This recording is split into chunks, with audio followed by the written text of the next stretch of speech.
Try it again. It's live. Okay, we are live, I guess. Yes. Yay, we're live. Hi, liebe Leute. There's still 0 people. We can wait for them to come. Maybe I should also broadcast on my Instagram that we're doing this. Yes. We're live. We're live. There's one person. Welcome. Yes. Hi. Herzlich willkommen im Drag ist politisch. Hi. Sehr gut. So, wir haben jetzt noch gerade 1 Minute und dann fangen wir dann richtig an. Wir warten jetzt, bis die Leute alle da sind. Do you want to adjust the screen a little bit so it's more centered? Yeah, that's good. So, noch 1 Minute. Just 2 people. Just 1 more minute. 1 more minute. One more minute. People are very punctual. No.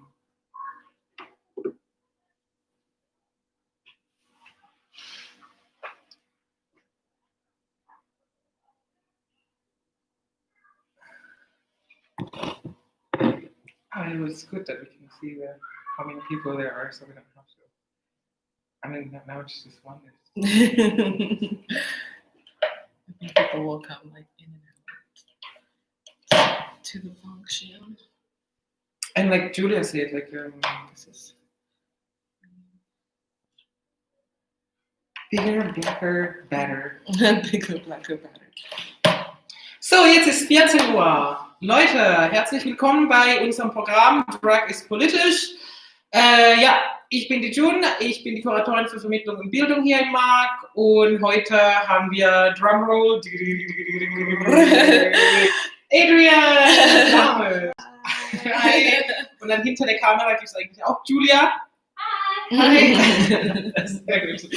Und heute möchten wir gern zusammen mit euch ein Tutorial machen für einen Drag-Look, was eigentlich inspiriert von Adrians Drag-Persona. Möchtest du vielleicht sagen, wie heißt deine Drag-Persona? So my drag persona is called Goddess Nor Fides, which is a play on intersectionality. It's a play on the sexualization of my body, my blackness, and also my foreignness. Yeah, very political. Yes, very, drag. very political. Political drag. Yeah. And maybe you want to show the ZuschauerInnen about the pictures? Yeah, so here are some pictures of my drag. As you can see, I'm playing with the idea that I'm not human and reclaiming that aspect as beautiful in my drag. Scroll up some more. I also play with gender as well. That one is amazing. I love that one. Because I am non-binary and this is my alien look. Yes. Yeah. And your drag persona is also non-binary. Yeah, it's completely non-gendered at all. Completely non-gendered at all. Yeah. Okay, that's already very political, actually. It's like haphazardly political because, you know, when you choose to just not identify with the normative, all of a sudden you're political when really you're just existing. Yeah, so that's true. It's like, that's true. oh, okay, That's political, but yeah. But I mean, again, like, what is not political? Even like saying to have a position that you are not political is already political. That's already political. It's already political enough. Yeah. Yeah, basically, even sleeping maybe is political. Oh, actually, there's like this group who also talks about like Black rest because it turns out like who gets the opportunity to sleep, who gets the opportunity to rest, you know? Yeah. And like when you're in like a lower class or a marginalized group, you don't have much time to rest because you have to work multiple jobs and this, that, and the other. So even the act of just being able to rest or sleep is like a really political thing. Wow, yeah. Exactly. Yeah. Wow, great talk! Ja. So, jetzt wollen wir vielleicht anfangen mit dem Drag-Look. Hast du jetzt schon einen Plan, was du eigentlich gerne machen möchtest auf meinem palette? Yeah. So my plan is just to like use a bunch of colors. Like I'm inspired by this head wrap you're wearing. It looks beautiful on your skin. And I just want to create a look for you that is like very non-gendered, very beautiful, and just very gay. Yeah, very queer. Very queer. We are here. We're not going anywhere. Yes. Happy Pride, by the way, Happy to Pride. everyone who's watching. Yeah. Yay. Okay, so let's So yeah, do it. so Let's start. should I take off my glasses? Yes, please. Mhm. Okay, now I cannot see anything.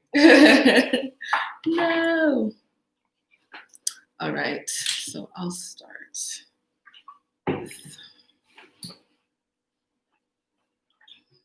So what are we doing now? So right now I'm taking this pink, Mm-hmm.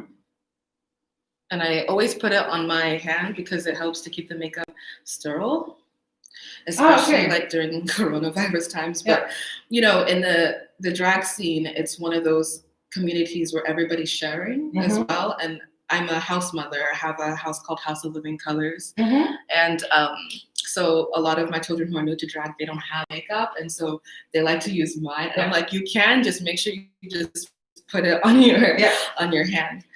Ja, jetzt für die Menschen, die jetzt gerade nicht wirklich wissen, was das bedeutet. Was bedeutet das so, being a mother of a house sein? Oder wenn du sagst, keine Ahnung, Person A ist meine Drag Mother oder Person B ist meine Drag Mother. Was bedeutet das eigentlich? So it means like somebody's guiding you and like helping you. So like when you have like a house, it's a space where you can feel accepted. It's a space where you can learn and grow. Like whether it's in your queerness, whether it's in your movement, whatever artistic style you're doing.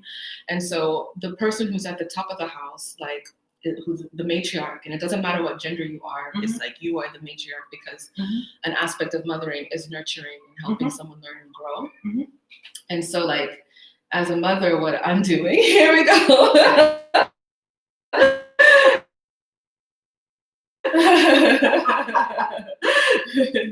So as a mother, like my job is to make sure that I'm with the children. I'm giving them advice on like their performances or their drag looks.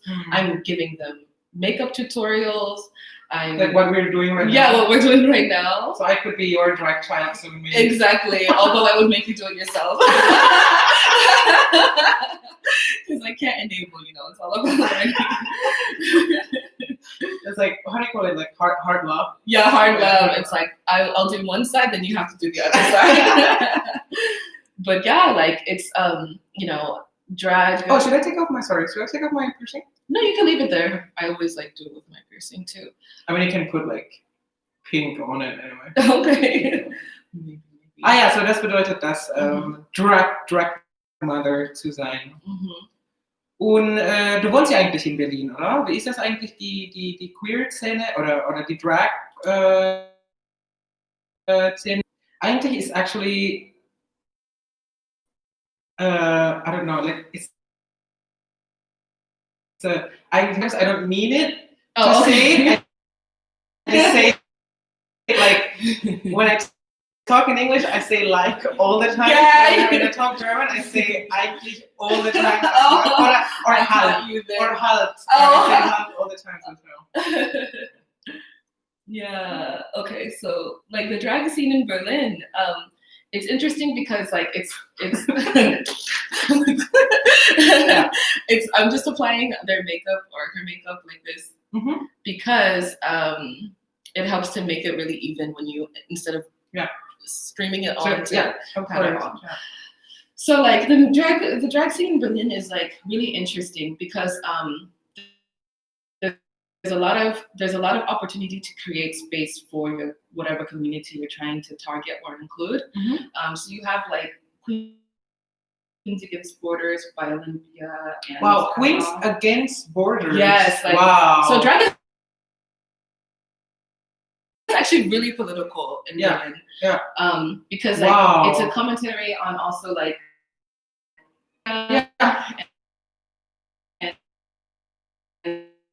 and battling gender, battling class. Or so it's like Haidar. Haidar is a Syrian drag performer. Yeah. And also I believe a refugee as well. Shout out to Haidar. Yeah. Hey. And there's Olympia Bukakis, who's white Australian gender non-conforming person. Yeah. Been in Berlin for a very long time. Yeah. Studied at UDK. I'm giving your history, Olympia. Shout out to Olympia as well. But that's actually a sign that drag can be very, very political. Yeah. It's not just, like glitz and glam and just, putting glitter on your face. I mean, you can be political and put glitter on your face. Yeah, exactly. In drag, and there really should be. Yeah. Like, because drag is one of the most accepting spaces. Yeah. It should be one of the most accepting spaces. And although, like, I'm sure in our experience, like, being queer, being trans, being trans femme, there are some drag spaces that exclude us because we have these identities that are not cis male. Yeah. But in Berlin, I am pink. You are pink. And then there's also Queerberg, which is headed by Prince Imra. Yeah. And Prince Imra, shout out to Prince Imra. Shout out to Prince Imra. What is Prince Imra doing? They do belly dancing with like fire candles on their head. Like, they are really the real deal. They even have like a shisha on their head and they smoke it as they're like. That sounds super fun. Yes. Yeah, as they're like in drag. They're so gorgeous, Yes. and they're the house mother of Queerberg. And I guess the house would be in Kreuzberg or Neukölln. It's at Silver Future mainly in Neukölln, and Silver Future is a queer bar. Okay. Who hosts tons of soli parties, and they're so generous with their space that they let people use it constantly for free. Oh, nice. Yeah, they offer like so many incentives for people to donate, and you're hosting there, and it's just a really wonderful space. Ja, ich habe eigentlich auch so 6 Jahre habe ich in Berlin gelebt und dann 4 Jahre habe ich in Neukölln gelebt, aber diese Bar habe ich echt noch nie gehört. Oh, really? Ja, vielleicht war ich noch nicht so wirklich tief in dieser Wow, it's right next to Hermannplatz, actually. Ah, okay. Yeah, so it's around that area. But yeah, it's a really amazing bar. When you go back to Berlin, I would definitely recommend going for some event because lots of queer people host there. Like, there's also Judy La Divina, who's Israeli and lives in Berlin, and also hosts with Haidar sometimes. And they're a spectacular drag performer. She performs in like 100 different languages. She goes native language, any language, and then she has a song to lip sync to, and it's incredible. Whoa. It's really, really incredible. Darf ich trinken? Yeah, also like something to drink.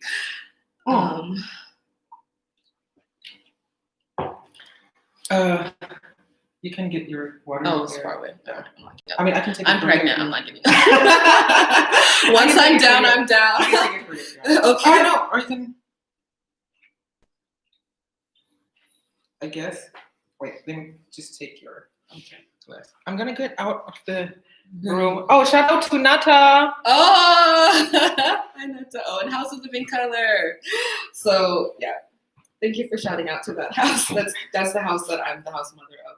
Oh, wow. Yeah. So that's your house. House of Living Color. Nice. So, yeah, House of Living Color is a house that I created back in 2000. It's been 2 years, so it's 2020. Yeah. 2018 is when I created that house. Okay. So how many drag children do you have now? So many. 500.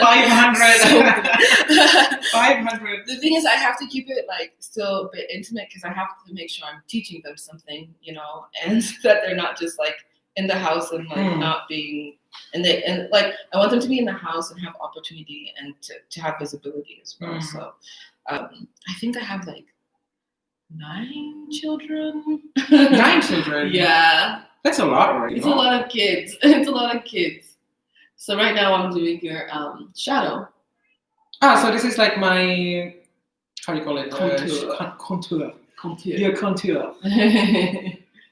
So Adrian, jetzt haben wir sehr viel über Drag gesprochen, aber vielleicht fragen auch die Leute, wie ist es eigentlich in der Geschichte mit Drag? Haben wir jetzt Informationen über Geschichte von Drag-Kultur? Yeah, so drag culture. I can tell you There's a lot. I think it's really complex because we talk about drag and then we don't realize that like we've also been doing drag as like when you're assigned a certain gender at birth, from there you're doing drag. You know, like so like then you talk about drag history. Well, drag history has been happening like since gender was created. And then you get into like once binary became normalized, then people had to start to kind of move out of there and find secret spaces to amplify their gender. And then you find out, oh, throughout history, this has been happening. There's always been some sort of space where people who didn't want to be in this normative binary society would go and be able to have the freedom to dress up however they wanted to dress up. And you see this in parts of Europe, France, Germany.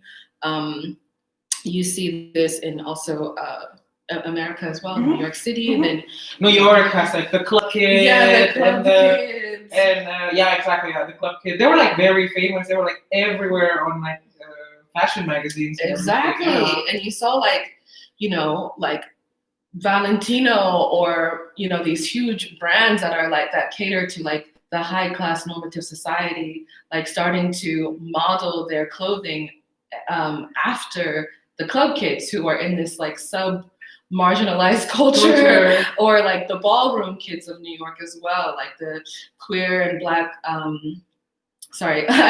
black and brown POC and trans people of New York City, the Bronx, creating these underground spaces where people come on, Purple Shadow, blending, would come together and be able to like live their truth amongst each other in these spaces. Yeah.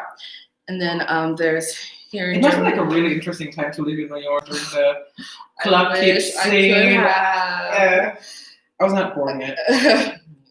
Too late. Because they had like super fun everything, and I could feel like you can be whatever you want, and everyone is gonna accept you. Right. It's so true, because that's exactly what it was about, like acceptance and not being afraid to like. It was finally a space where not being normative was the goal.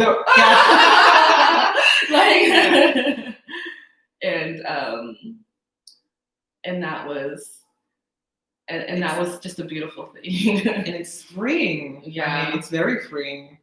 Like, it is also like in Berlin, that's the first time that I was like, I can actually be whatever I want, and I shouldn't care what people think. And that is the moment where I feel very, very free. And yeah, so shout out to all of my friends in Berlin. Yes. It's because of all of you. Thank you very much. Yeah, like Berlin is a great space because like, if you can't find a space that is inclusive of you and your identity, you can create it, Yeah. And, or start a house. You can start a house. This is why I started a house. I was like, I don't see myself represented. I'll start a house. So that's one of the beautiful things about Berlin. Ja.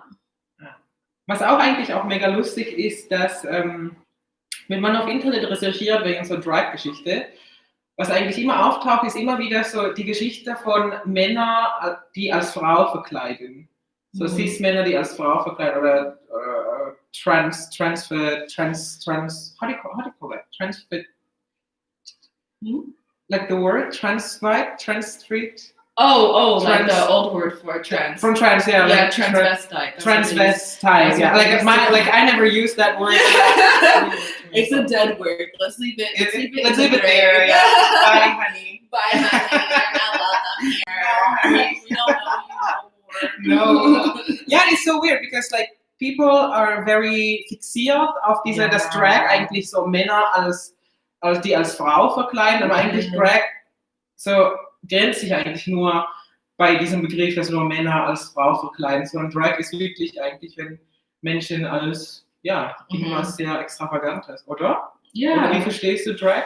Yeah, I mean, I think like that's the thing about drag. It's like it's just being able to kind of like exaggerate what you feel your gender expression is, or the gender expression you want to be.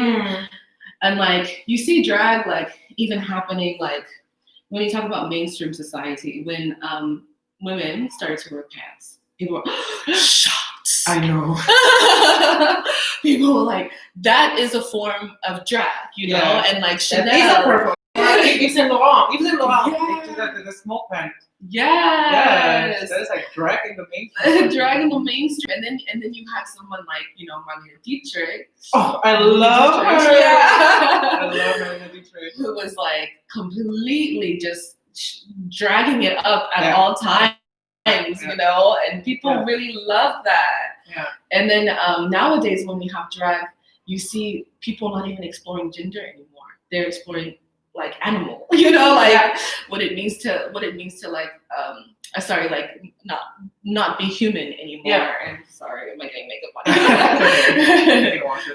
on? But so drag is something that like we were discussing how it was like, oh, what does it mean? Shakespeare said dress as a girl. Yeah. But we just found out that it's actually a myth. It's a myth. Yeah. So that's a myth. Fake news. Cis men did not create the word drag. Like you can't have that. You can't take that. That is from us. Like that was created in like the queer and trans communities. Yes, and the thing is like even before Shakespeare, these gender role playing ideas of what a lot of people think what drag is have been actually practiced in a lot of countries, like in Japan, for example, the kabuki theater. Yeah, kabuki, and they use like young men to play the female roles because sexism, that women were not allowed to be on stage. Right. So yeah. And there's also like, for example, in Indonesia, there's this like Didi Nini Tewok, I think the name of the person. And Didi Nini Tewok is also non-binary on the stage. So the person is always, I'm a man, I'm not a female, I don't belong to any binary gender in the binary gender system. Ja. Und wie ist das bei dir? Wann hast du eigentlich angefangen, Drag zu machen? I started doing drag about 3.5 years ago. Yeah. And already this polished? Yes, honey. People calling me polished. I mean, talent. I have to be polished. I can't go on stage and be crazy. I mean, you want to look. Yeah, I need to look like I have a concept. Yeah. And like it's always gonna be polished. And I think it should be, because like when you're doing drag and you're in a space and you have a stage and you have a platform, you should be saying something, you know. And even when you're choosing to be, frivolous, or choosing to refrain from like being political, like on stage, you're still making a statement, you know. And I feel like this is the concept that you should always be bringing to your drag, you know. Like, what am I doing? Who is my audience? And so like when I first began drag, I knew that I had something to say, you know.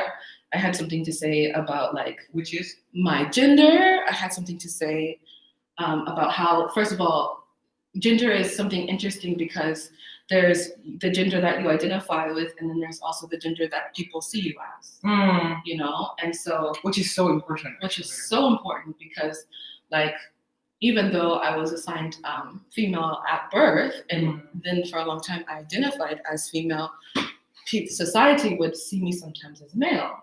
Yeah. And they would misgender me. Really? Yeah. And I would be like, really? Constantly. I actually was told to leave the women's dressing room and go into the men's dressing room. And like, when I had a full makeup on and like platform shoes, I was like, I can't look any more femme. Why are you bringing me over there? Like, so it really, like, in the end, like, how I identified didn't. You're like feeling it. I just put setting powder on her face, so. Yeah. But I'm like a true drag person. I'm like scratching it with my. But like that is also very like drag queen. Yeah. I'm like cutting it. This is why we use like this setting powder, because this makes it so you can sweat and you can like do whatever you need to do throughout the night. Yeah. And not worry about it smudging. Maybe back to the makeup technique. So Yeah. now you just put color on me, Yeah. and then the darker purple for my shade. Yes. And where do you usually put the shade on? How do you see that where the shade should be? So Or the contour? the contour. So, Industry term today. so like your face has dimensions. You have like your high points. Like I'd like to describe it as a mountain. Like you have a mountain here and a mountain here. You have a mountain here. You have a mountain here. Is there a tip for people to find these mountains? Like just look at your nose. Like it's literally a mountain. Like your cheekbones are a mountain. Like you can see that like it comes up and it protrudes, right? And at the tip of the mountain, that's where the light hits because it's at the top and the sun's hitting it. And that's where you want to put your highlight. So you think top of the mountain gets the sun, highlight, and then you put that on your nose, and then your cheekbones, the top of your cheekbones as well. Your chin, you put it at the top of your chin as well, and you could even put it on your forehead. And then when you have a mountain, since the sun hits the top,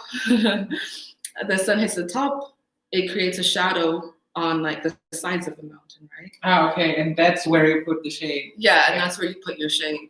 And I guess on the top of the mountain you put the highlight. Exactly. Yes. There you go.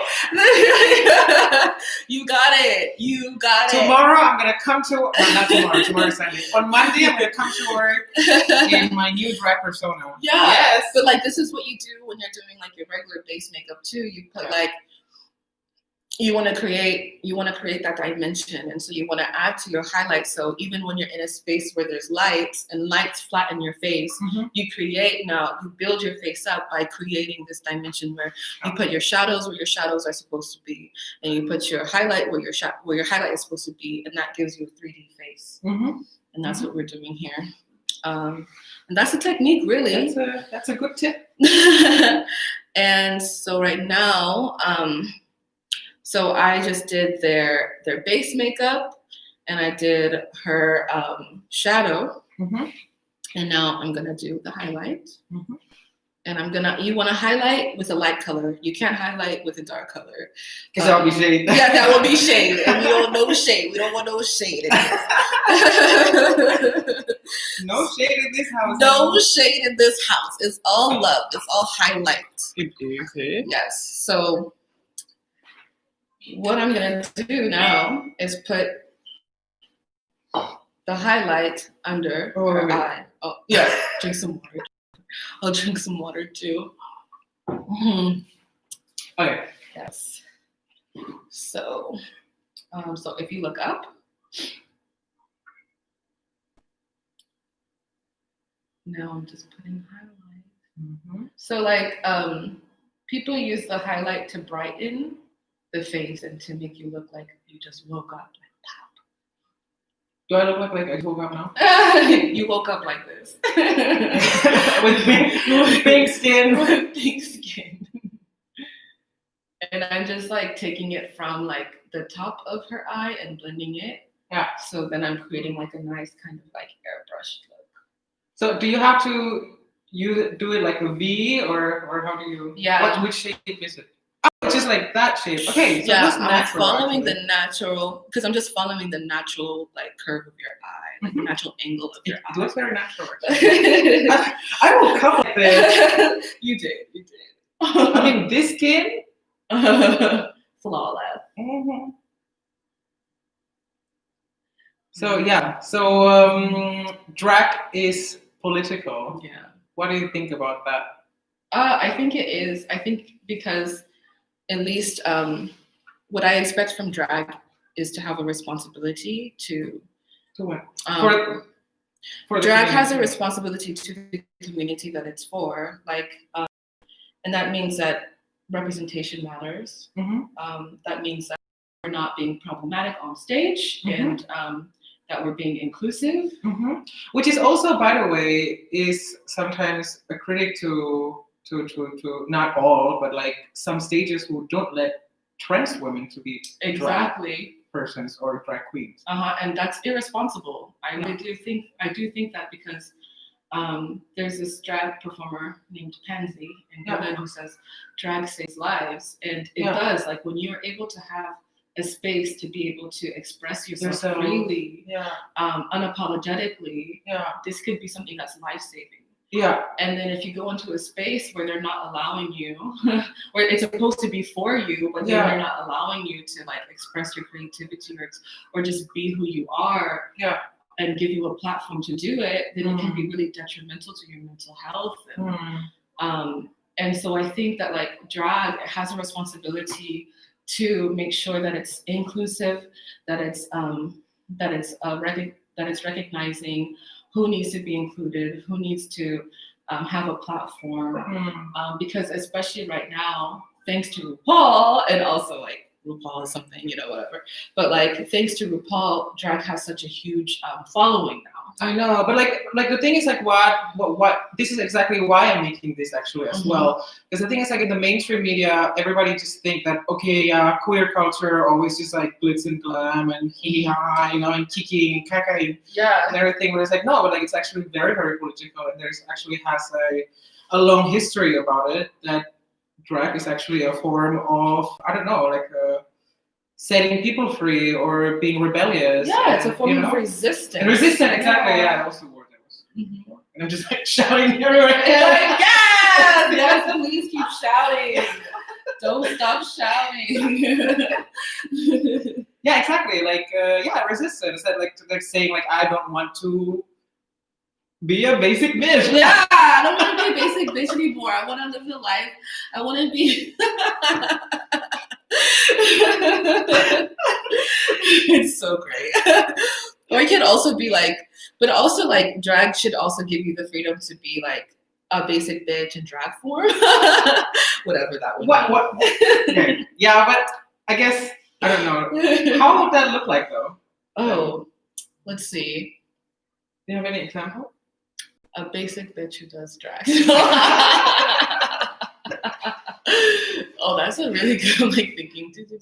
Going through the catalog. In my head, it's the only one like when Alaska came out as a boy drag. Yeah. I mean, she was not basic. She was okay. She was still killing it. Yeah. As this like Bauerjunge. Bauerjunge. Yeah, that's a farmer boy. Oh, okay. I always like sometimes confuse like German with like or like German words with each other. Like when you said Bauer, I was like, I know Bau, and then it's like stomach. I was like, so stomach boy. Hey, stomach boy. Yeah. This is my really bad German. But like what I mean is that like sometimes it's also like what's political about Berlin is that like there are some people who come into the space who may not have access to all the glitz and glamour that that we know drag is, but like they have access to something.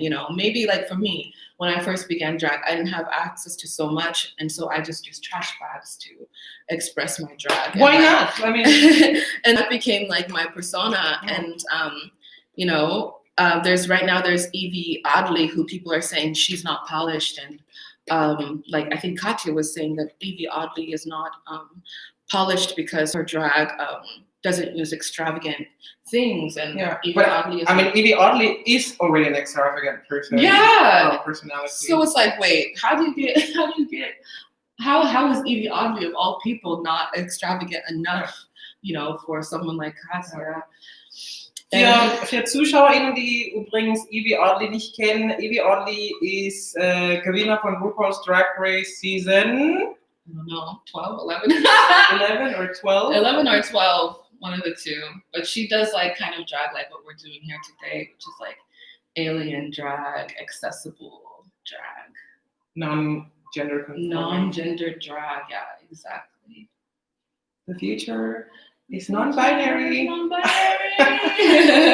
No, the future is whatever you want to be. Non-binary, female, male.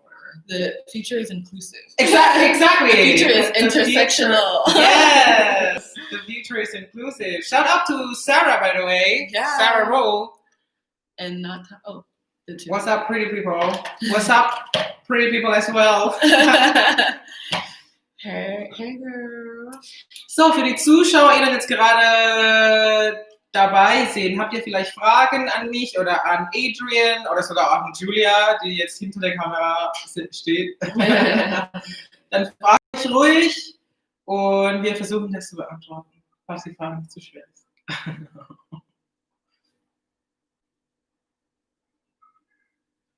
Ja. What inspired your look?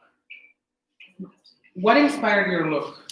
Okay, so that's thank you for that question. So what inspired my look was Afrofuturism.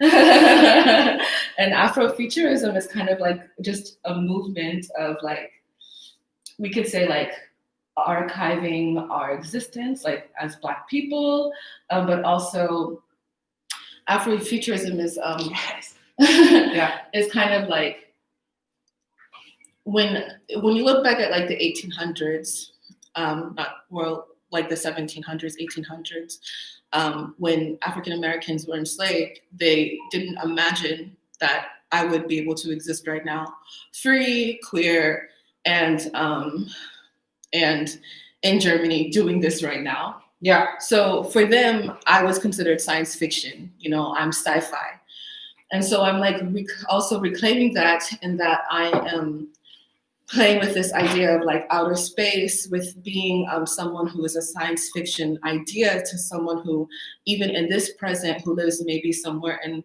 a space where they're not allowed to be free in their queerness, and also like they have to be a certain way as like a dark-skinned femme person. Like I like to be able to bring this concept into my drag. Yeah. And so this is why it looks maybe colorful, or this is why this is why I choose the colors that I do. And like also I really want the drag to be something that isn't gendered. And I also don't want it to be like something that you've seen before either. Like I don't want it to be something that is easily recognizable in everyday society. Even in Germany, like as a Black person, like I'm still looked at as if I'm an alien when I'm just wearing like regular stuff. You know, I'm just wearing regular clothing or Western clothing. Where do you come from? Yeah, where do you come from? And it's like, I'm not in drag. Why are you confused? Like, what is confusing right now? But it's also what like a lot of people don't realize with the question where you come from. It's just like out of nowhere. Yeah. Like to people of color, sometimes it could like come across to us as it means like, why are you here while not being white? Yeah, exactly. You know, and then especially when you've been talking to them in German. Yeah. And then they say, oh, but actually, where are you come from? It's like, yeah, like where are you really from? Like, I mean, once you I don't tell know, them, like from. I mean, I have a lot of Asian friends in African German, or how do you call it, like African American, yeah.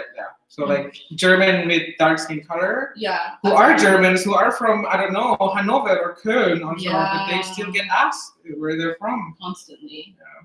Like this idea of like how, like, when am I going to be normal? At what extent are we considered normal humans in this society?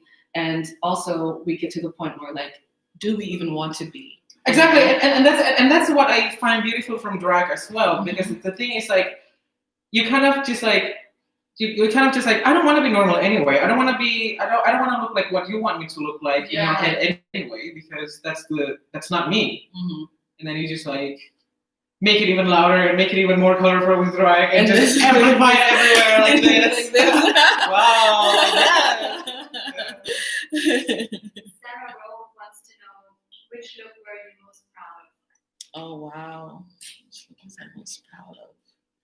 So in 2018, I did this pageant in Berlin. Pageant? Yeah, it's called Miss Cotti. Yeah. So you're like all pageant. Yeah, it's a drag pageant, but I like really just turned it down, and I think that's also what it was also made for. Like I was like, I want to say something. I want to really go into Afrofuturism, and there's this Afrofuturist artist called Sun Ra, and funnily enough, he has the same last name as me, Blount. Oh. Yeah, and so So for that performance, there's a talent portion because in every drag competition or every pageant, there's like a talent portion. And so I made my own song and then I started off. Like Afrofuturism. Yeah. So I had this big crown that was modeled after Sun Ra. And so I had like his like he has like an Egyptian style crown. Yeah. And so I had that on my head. I made that out of like cardboard and put like really nice cool paper around it and stuff. See, you could use trash and make it look great. Yeah. And then from there, I put these Ghanaian Indinka symbols. Like, so Indinka symbols originate from Ghana, from the Ashanti tribe. And they're symbols that have meanings of like empowerment and things like that. Wow, the white really like sticks out. Wow, that sounds like a really great look. Yeah, it was an amazing look, and it was also very like, it was very masculine gender in a way, but also like it was otherworldly. So it was like, I see something masculine, but at the same time, I see something really feminine about this look. And then from this look, I had like a cool like these cool like futuristic like glasses that were just like one big piece of glasses, and I had a cape on, and then I wrapped the first part of that performance in that outfit, and I had a white beard on as well, so I looked like I was wise. Nice. And then the second part of the performance, I love it as well when you have the beard. Yeah, I really love the beard. Like it's important to put on sometimes. And then like from that part, the first part of the performance, I was wearing that look. And then I took it off and changed on stage into a really high femme alien look. And that's something that I'm really proud of. Nice. Can we see this look on your Instagram account, by the way? Yeah, you can see it on my Instagram account, and you can also watch the performance on my Vimeo. Magst du vielleicht die ZuschauerInnen sagen, was deine But you have to really check. But because it's like 2018. Yeah. You have to be a stalker. Yeah. But that's okay. I would stalk you. I would stalk you on Instagram. I'm sure it's a pleasure. I like being stalked. No, just kidding. I have to be careful about what I say. And I'm like, she was like, okay, she likes me. Yeah, she likes to be stalked. Let's go stalk her. Yeah. So, back to the makeup technique. So, what have you done to my face since the last time we were talking about the makeup technique? So, last time we were putting contour and the highlight. And then what else you did? So, right now, can you look up? Yeah. So, I'm just touching up the highlight from underneath. So, right now, I'm doing a technique called cut crease. And that's when you like exaggerate the crease of your eye and just make it like a really defined line. That is what cut crease means. Yeah. So like what does it do? It just gives you a bigger eyelid, so you have more space to play. Oh wow! Okay. Yeah. It's like can you do like a Alltags version of cut crease? What's Alltags version? Everyday version, like for people if you want to go to work or something. Yeah, people do this all the time. Yeah. So you just put like lighter foundation on your eyelid. Foundation on your eyelid, or lighter concealer on your eyelid. Yeah. And you just want to make the line like really nice and precise. Yeah. With a white eyeliner, I guess. Yeah, you could do white eyeliner or just like a lighter color than your foundation and stuff. Just something that's bright so you can create the crease. Yeah. So you would put the lighter foundation or the lighter, what do you call it again? Highlight on your eyelid until up to your wherever you want your crease to stop. Okay. Yeah. Okay. And then technique learned. And then I'm going to use this blue. Blue, yes. That looks great actually. Well, actually, see, I do that again even in English. When I'm talking to I say actually all the time. I love it. I'm learning something new. Actually. Yeah. Actually, I'm learning something new.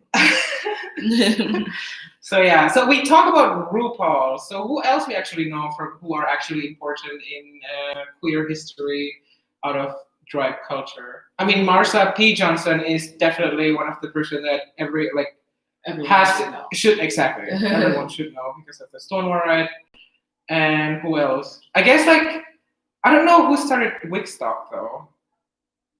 Oh, Wig Stock. Yeah, it was like Wig Stock in New York. Like someone started it in the 80s because they said like drag culture shouldn't just like start at night when it's like dark. So they were like trying to bringing drag culture up in the, like up to the mainstream world and show it to people during daylight. Oh, okay. So yeah, so Wig Stock was actually like a drag festival in New York, and they were doing it during daylight in the 80s, and they called it Wig Stock. Yeah, yeah. I know, it was amazing actually. It was kind of like a political movement as well, because they're like, we're here, we're queer, we're not going anywhere, and we love to wear big wigs and extravagant makeup, and so what? Yeah. There's also Josephine Baker. She's also of course Josephine Baker. Yeah. Also performed in Germany from the 1920s era. Yeah. Lived in Paris, known for her banana dress. Yeah, I know. You can even still like see a video on YouTube her in that banana dress. Yeah, she has lots of videos on YouTube. Which to me actually kind of, I don't know, because my brain has been, exposed to the Verbindung zwischen so Bananen and dark skin color. So for me, for her wearing that banana dress was kind of like, it was very political. It was She really wanted to let you know because she moved to France because of the racism in America. Yeah. So like her whole reasoning for being in France was political. Yeah. And she wanted everybody to know, and there were some stages Can I get a break? of course we can. There were some stages that I wouldn't let her perform, and just because she was black. Oh, I think you accidentally rubbed your head. Oh, oops. That's okay. I can just easily maybe you can put my hair in the. It's like those flyaways. I think I need clips. I need something stronger than what I have. This banana. It's strong. So just set it.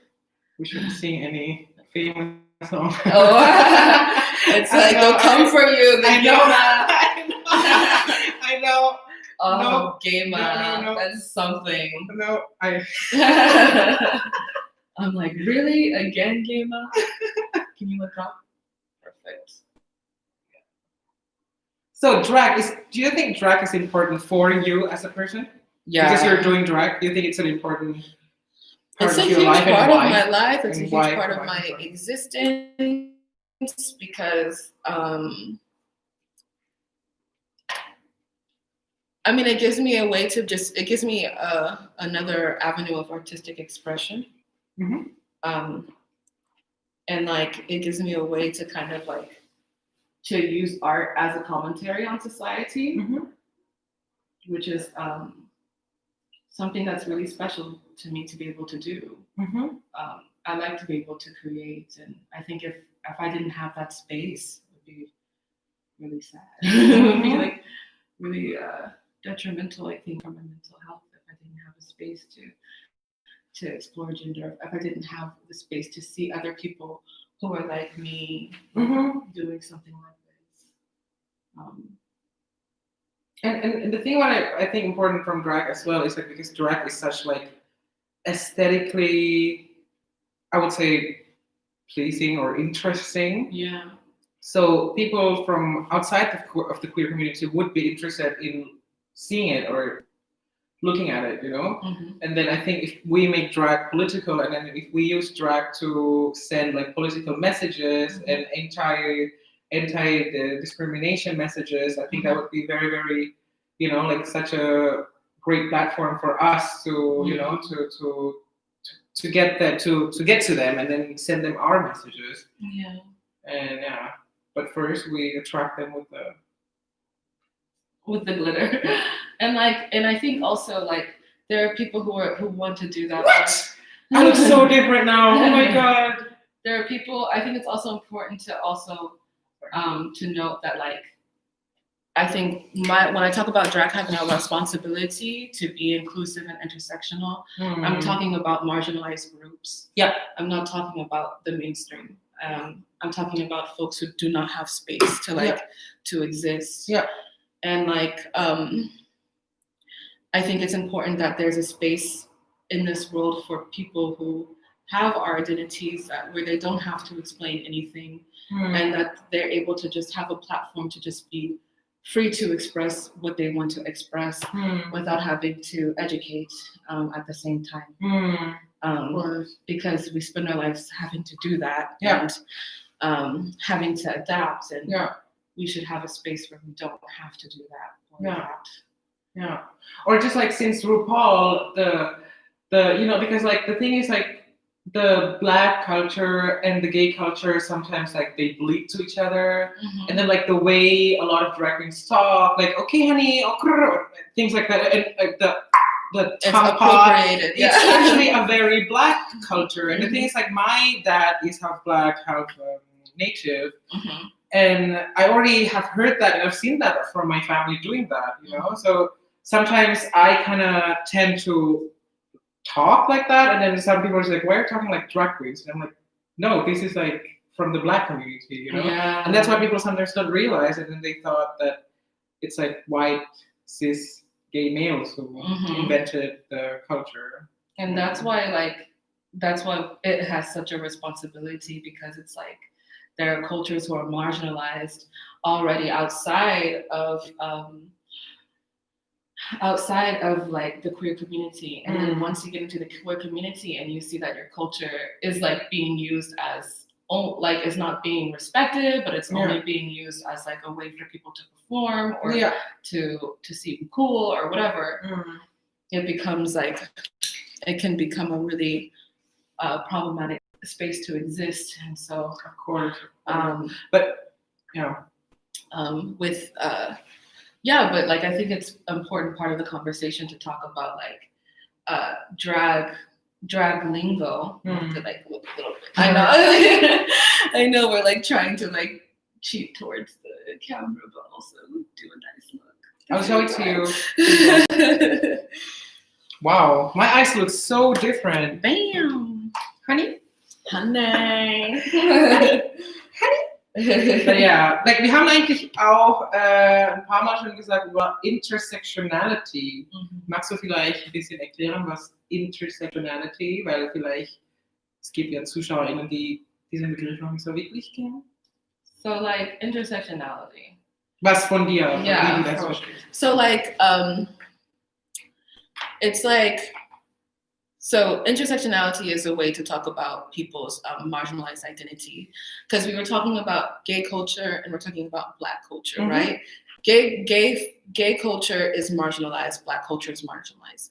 There are people who are Black and gay. Yeah, that's intersectionality. Yes. So they're marginalized time 2. And then like there's like more, I don't know, with fat shaming. Yeah, and then they're Black, they're fat, they're women, and they're gay. This is all intersectional marginalization.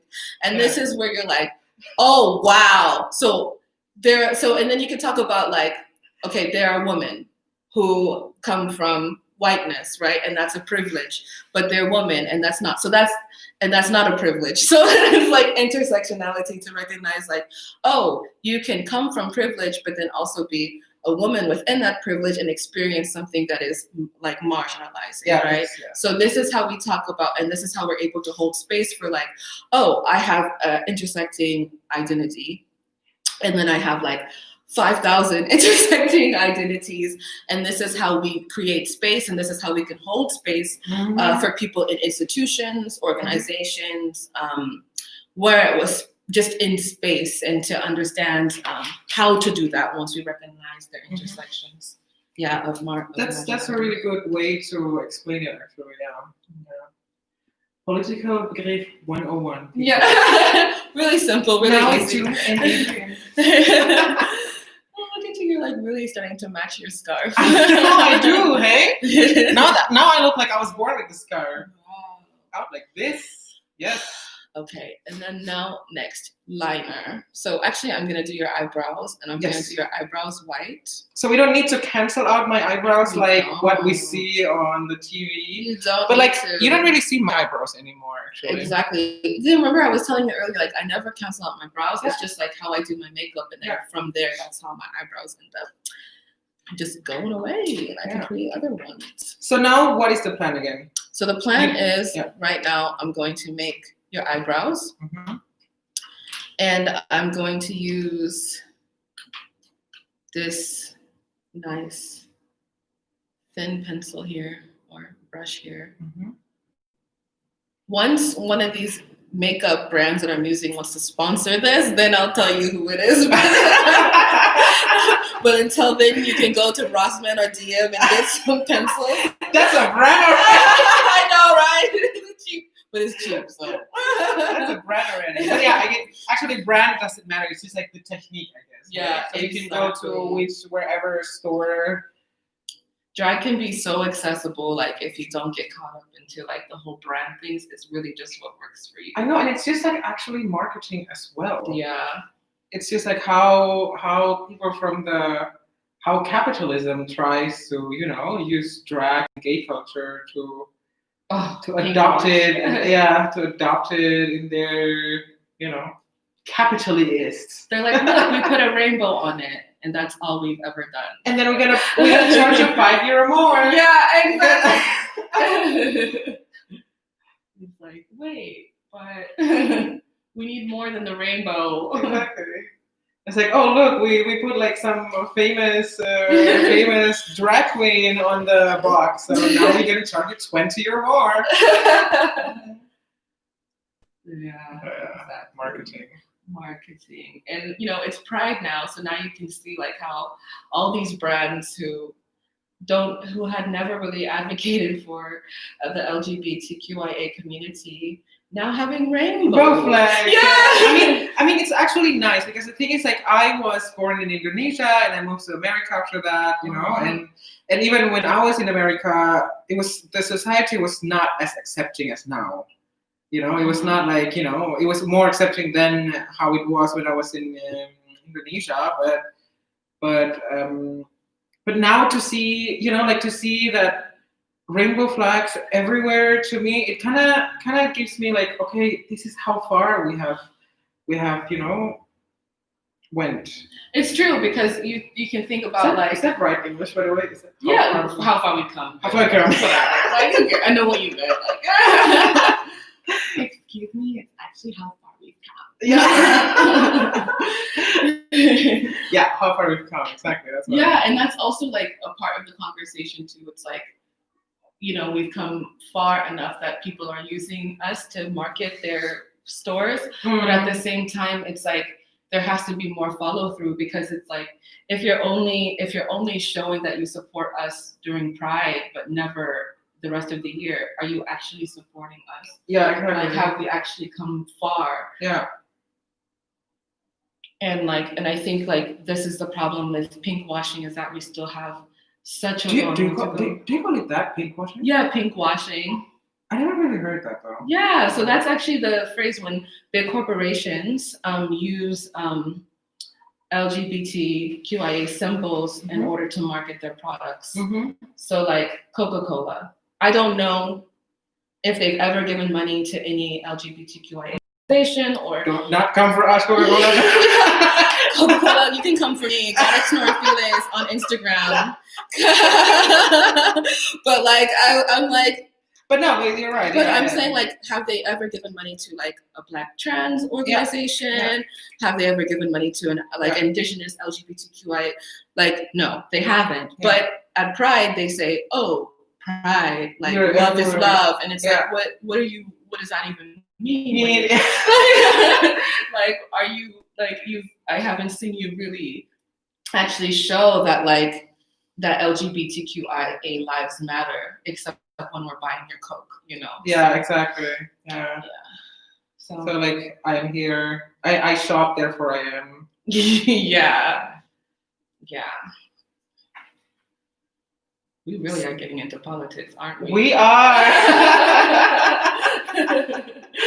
We really Ooh, are. drag is political. The drag is political, Auntie. Auntie. It's Good so God, get a grip, darling.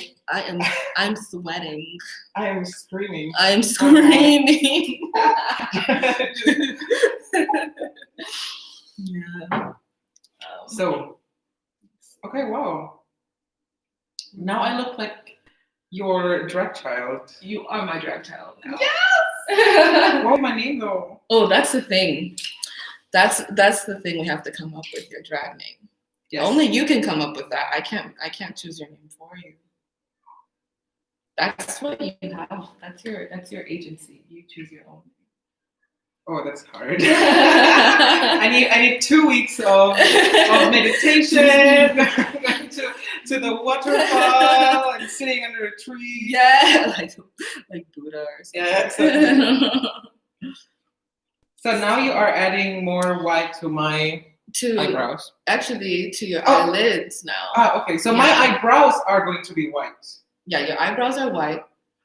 See that? Okay, so that's my eyebrows now. Yeah. And now you look at me. Is it just me or I kind of look like kimchi? But I don't know. No?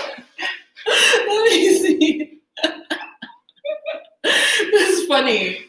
No, I look like God X. We're not done yet. How do you call your drag person again? So it's God X Nora Files, and God X Nora. And like the reason why I chose this name, so like so this is gonna be really political right now. So okay. I mean, we love that here. So there's this myth of the magical Negro, like the magical Black person that is all. Is this from Afrofuturism or is this from? This is from mainstream culture. Okay. So if you watch television or if you watch movies, there's oftentimes there's this character who is Black who is wise, where people go to and they learn something, they get some epiphany from them. You see this in the movie, and this is always at the expense of the Black person's erasure as well. So you have movies like The Help, where you have like these black nurses who are kind of just the backdrop of these white people's lives, and who are offering them wisdom, and they're able to grow in the end. Yeah. And then you have the Green Book, which is the Green Book. Yeah. Yeah, and then but if you look throughout just movies and stuff like that, or even the movie Ghost with Whoopi Goldberg, she plays a clairvoyant and she's helping these two white people find their love again. Really? Wait, I forgot. I completely canceled out Whoopi Goldberg from Ghost. Whoopi Goldberg was in Ghost? Down because the white's gonna get Yeah, Whoopi Goldberg was in Ghost. I know, right? Because her story is completely erased. She's just there, like, offering support for these white people, but her existence is never really acknowledged. Wow, I totally forgot that Whoopi was there. There's actually a part in Ghost where he just barges into her home with her family all there, and he's expecting her to help him. And there's like no consent that's there at all. Like, never heard about knocking the door? Yeah, like she has no say in whether she's going to help them or not. But because, he is a white person and they need help, she has to do it. Well, okay. Yeah. There's also like Driving Miss Daisy, which is a film about a Black driver driving around this white woman, and in the end, she becomes to realize Black people are human beings, like this magical Negro. So this is why the first part of my name is God. Yeah. And then I talk about intersectionality through the X's, because X is to recognize the intersection of people. We use the X. And then I have 3 X's, which speaks to Black femmes historically being sexualized by society.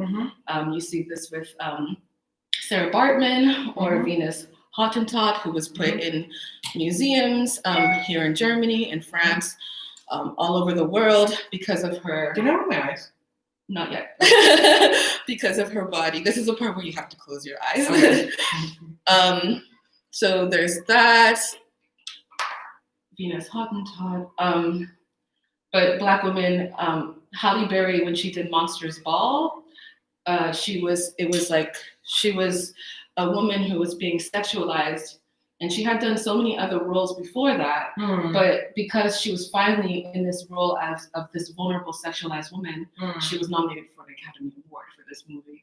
So with my name, I put 3 X's because that's like a symbol of erotica, and so that talks to like my sexualization as a Black body. And then noir means Black, and feels is like the root word for love, and it's like lover of Blackness, put together noir feelings. So that's my name, and the reason why it's so hard to pronounce is because for names that are like just like non-white, non-Western names, people who are in you can open your eyes. People who are in like an institutional hierarchy always have trouble saying our names, even when they're super easy to say. And so I just have this name, and I allow people to pronounce it however they want to pronounce it, because for me, it's just like, it speaks to that, and I also don't care how people pronounce it. It doesn't affect my existence. Of course, yeah. Look up. So now you're putting, back to makeup technique. Yes. Now you're putting white liner under my eye hair. Exactly. And that's to open the eyes, I guess? No, I'm adding a design to your eye now. Oh, okay. Yeah. So you can't really speak now because. Okay. Yeah, okay. There's gonna be 1 minute pause, we will. 1 minute pause. Makeup for the art. Yeah. You can go to the toilet now or get the snacks. Yeah. So this is like something I do to just kind of add more depth to the eye. Back.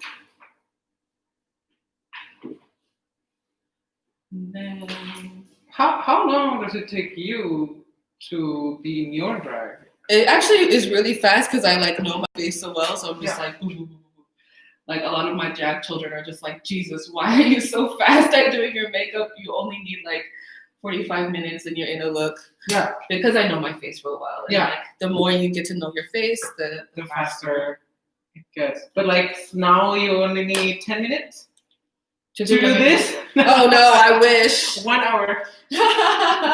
Yeah, 1 hour. And that's fast. And that's fast. Yeah, that's very 1 hour. Yeah. So I'm not gonna come in drag every day to work. Or you can. That would be too much. I don't want to wake up at 5 a.m. Even though I know some of my colleagues. Shout out to all of my colleagues who wake up at 5 because they live so far away from here. Oh Lord. Yeah. That's a lot. Good for them. Good for them. Get that money. Make that paper.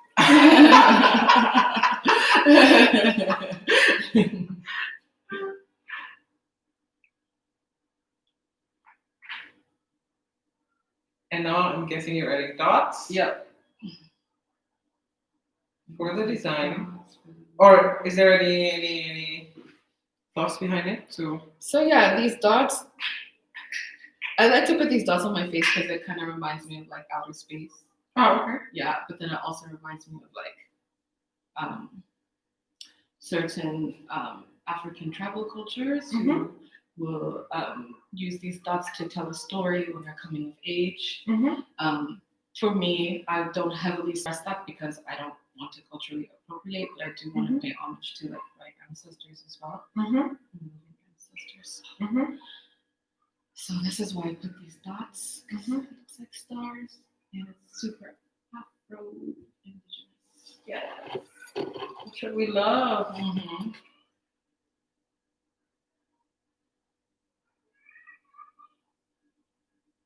My pregnancy hormones are like making me smell like just like bad BO right now. No. I'm like, oh. So now I'm lining your lips. Yeah. How far is your pregnancy? I'm 8 months now. Wow. Oh. It's okay. That just means your lips are gonna be bigger. We want that. Hi, Kylie Jenner. Watch out. So now you have to keep your lips. Okay. So now we're talking. Yeah. But yeah, so my baby, the due date is September 7th, which is the same date as her mom. Yeah. Not me, but her other mom. Yeah. Which is funny because now they're gonna share the same birthday. That's so sweet though. Yeah, that is super sweet. But the thing is with like birth dates, or like babies' due dates, it usually like is never really on a due date because babies will come whenever they want to come. Yeah, of course. Like they make the rules all the time. So we'll see. I hope she comes on the 7th so then she can share the date with her mom. Yeah. We'll see. Are you excited? I'm really excited. I can imagine. Yeah, it's like gonna be queer trans family raising a baby and like just making sure that that narrative is like here in this world, you know, because not oftentimes you see representation of queer and trans parents. Okay, that lip. That lip is Oh beautiful. my God. That lip. Okay, you can close your lip, like, and then I can do the bottom.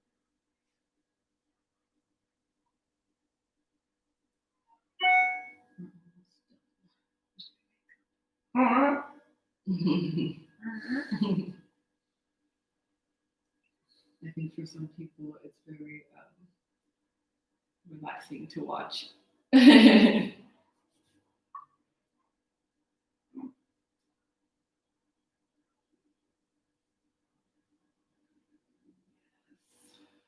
makeup. Got a little bit of makeup on your.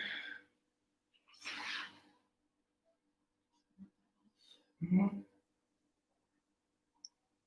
Okay, I'm gonna.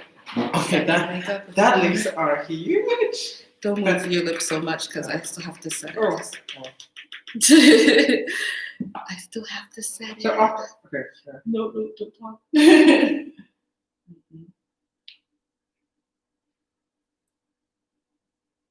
So I'm setting your lip with this makeup setting powder because then it makes it so it doesn't smudge. So after you put color, you always have to put setting powder, okay? Yeah, the cream color. Yeah. But after, like, when you want to do makeup for, I don't know, for work, like Moa maybe, and I don't want to use foundation, you think I can just use like setting powder on my face and then put contour and blush on it? No. Never ever. You never ever want to do an oil makeup after you put powder on, because then your makeup will cake. Oh, okay. Yeah. So you don't want to use this setting powder for everyday makeup. You want to use your regular makeup powder, which you can buy like at whatever store you get your makeup at. What is the difference between normal setting powder and this powder? So I'm using like an oil-based makeup on your face, which is for like the stage and stuff like that. And it's if you like, it's an oil, so like when you touch it, it rubs away. As opposed to other makeup, like this eyeshadow here, which is powder. When you touch it, it doesn't. Yeah. It doesn't go away. And so with this oil makeup, you're able to kind of paint and blend, and it's like oil painting. And then afterwards, when you want it to stay, you need to put the setting powder. You need to put the setting powder. Yeah, exactly. How does setting spray? What does that do? So that just makes everything like Is plastic. this the setting spray? Oh no, this is. That's like the spray that's gonna make sure you don't get coronavirus. But the setting spray, I'll show you once I get there. I can't show you right now. Oh, really good. I'm gonna come to work so this tomorrow on one day, Julia. Please.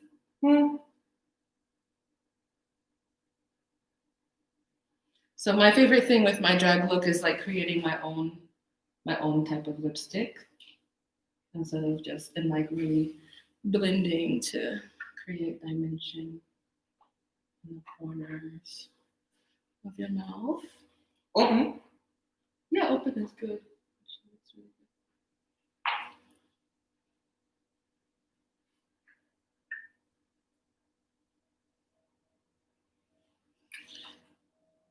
It's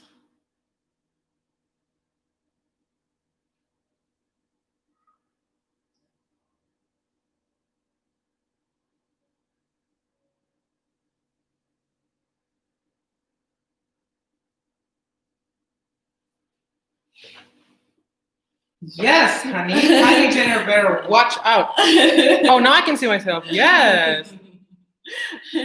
So good. Kylie Jenner better watch out. Mm-hmm. And now I'm just gonna do some other touches, like adding some other colors and spaces to just give more dimension to your look. I'm just adding like this blue shadow. To my shade. Yeah. To But how do you know what the shade should be though? Or you just follow the light where the light is? exactly, and like you can play with the shades because like if you already know the theory that the darker colors need to be in your shade, lighter colors in your highlights, then you can just play around with colors. And that's what I like to do, is just play, because it's all just fun. Yes. It's makeup, for Christ's sake. It is. Don't take it so serious. It's a makeup. Yeah, and now for something to finish. Oh, I think I just rubbed my face again a little bit. It's okay. It's all It's all set. Yeah. Oh, I see there. I don't think I actually got to set you.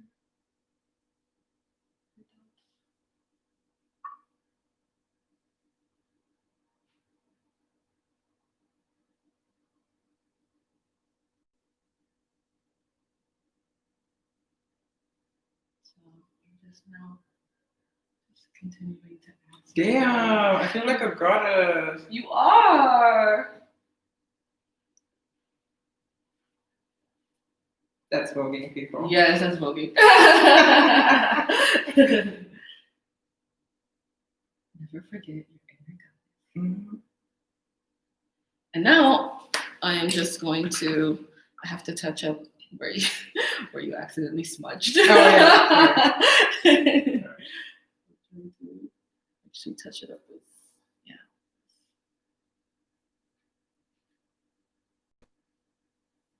This is also like a really great thing about drag for like, you know, femme drag, like super feminine and, you know, like that kind of drag, like I don't know, Valentina or Yeah.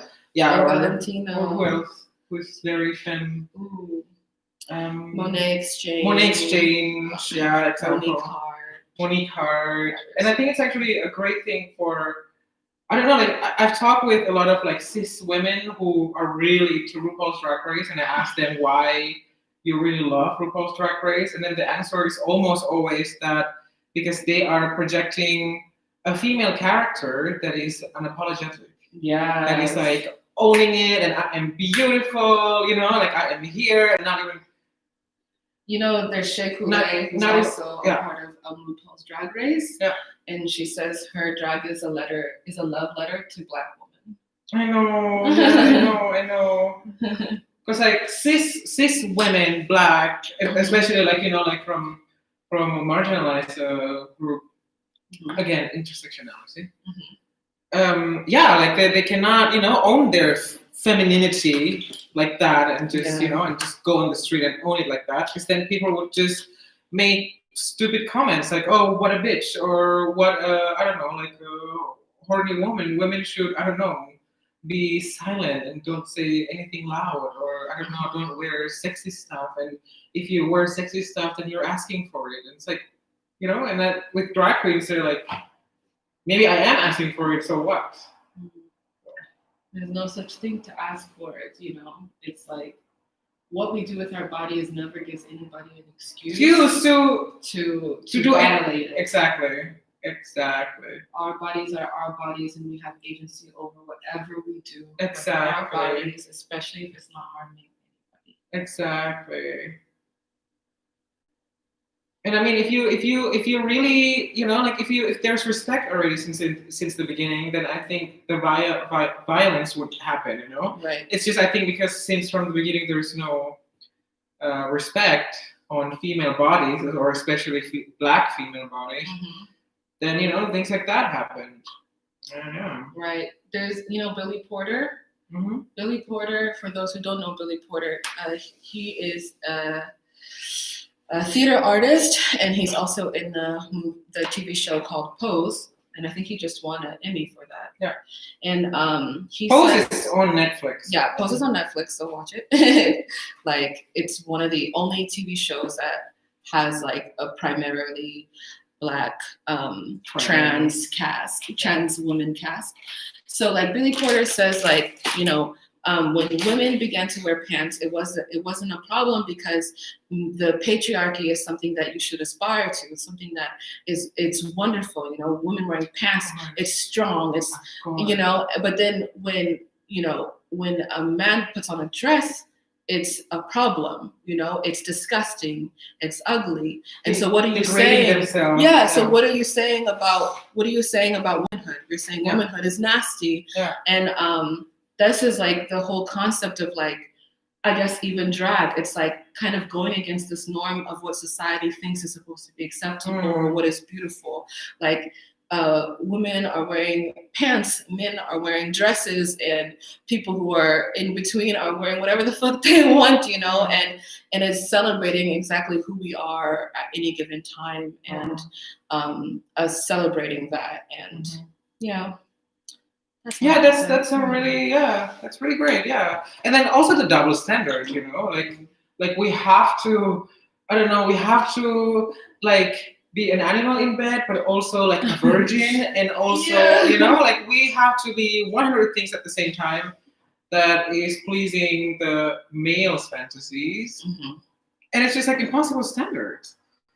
And it's, your drag is complete. Yeah!